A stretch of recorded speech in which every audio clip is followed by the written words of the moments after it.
but also to find a soul that could resonate in this fantasy world.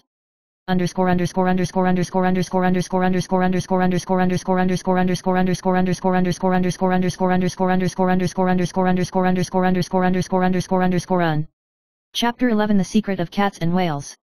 In the market, Yang Zikin met a black and white cat with starry eyes named Night Yin.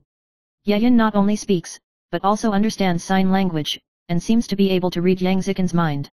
I know you're afraid of being misunderstood, but every life here has its story. Night Chant whispered. At this moment, a huge shadow descended from the sky, and a human-speaking whale Kanglang floated in the air, and its wave-like voice echoed in the market. Zikin, you must pass 3 challenges to truly understand your own light. Kanglang said. The 3 challenges are: 1 Time Maze, find your childhood memories amidst the ever-changing streets and lights and shadows. 2 Sound Illusion, even if you are hearing impaired, you can capture music and emotions with your heart and turn them into power. 3 Spiritual Mirroring, face your deepest fears and self-doubt, and accept your true self. Yang Zikin was a little afraid at first, but the company of Jingyu, Yin, and Kanglang gave him incomparable courage. Chapter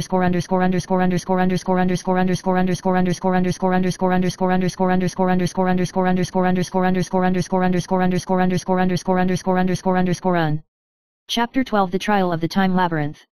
The Time Labyrinth is a maze of spiral staircases, floating stone slabs, and inverted houses, and with each step, the landscape around you changes. Yang Zikin saw how he practiced sign language and played the piano in a dilapidated hut when he was young, and those efforts that had been ignored have now turned into points of light, illuminating the way forward. He carefully walked through the floating stone slabs, and with each touch, memories flashed, his father's smile, his mother's patched clothes for him, and the encouragement of his old neighbor on the street corner. Finally, he found the center of the maze, and a water mirror reflected his truest self, the boy who was not favored but still bravely pursued his dreams.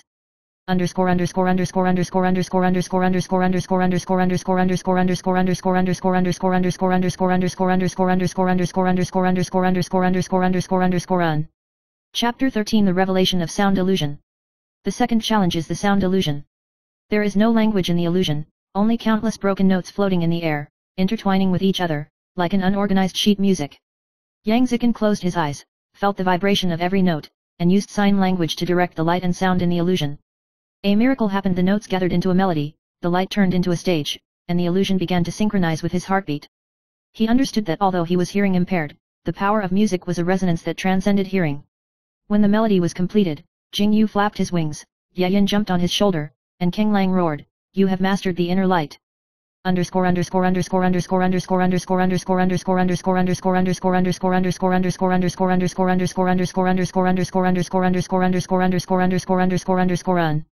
Chapter 14 The Showdown of Spiritual Mirrors.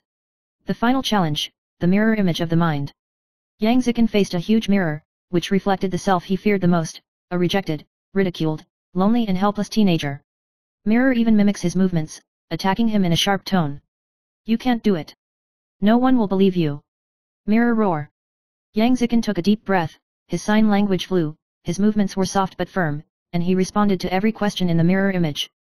As his courage accumulated, the mirror image slowly melted, turning into a piece of light and shadow, projected throughout the fantasy market. "It turns out that what I am most afraid of is myself," Yang Zikin whispered.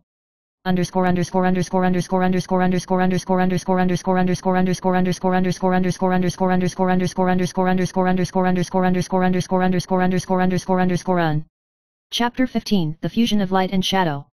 After completing the 3 challenges, all the streetlights in the fantasy market were lit up, and the floating fish, talking statues, and pedestrians on the light bridge seemed to be celebrating Yang Zikin. His fantasy companions surrounded him, crystal feathers flickering, Yamon's eyes shining, and the whale roar echoing in the blue waves. Yang Zikin understands that light and shadow are not just performances under the camera, but are intertwined with reality, courage, and imagination. He smiled. This time the light was not to prove to anyone, but for himself. Chapter 16 Returning to the Light and Shadow of Reality. When Yang Zikin woke up, he found himself lying backstage at the audition venue. The experience of the fantasy market just now was like a dream, but the warm light in my chest was still clearly there. "Are you awake?" A staff member looked at him in surprise. He walked to the stage and found that the camera was still on him. Unlike his previous nervousness, he was now full of confidence. This time, instead of forcing himself to tell stories or please the audience, he uses sign language and natural body expression to present his truest side. The audience was silent for a few seconds, and then a low admiration rang out.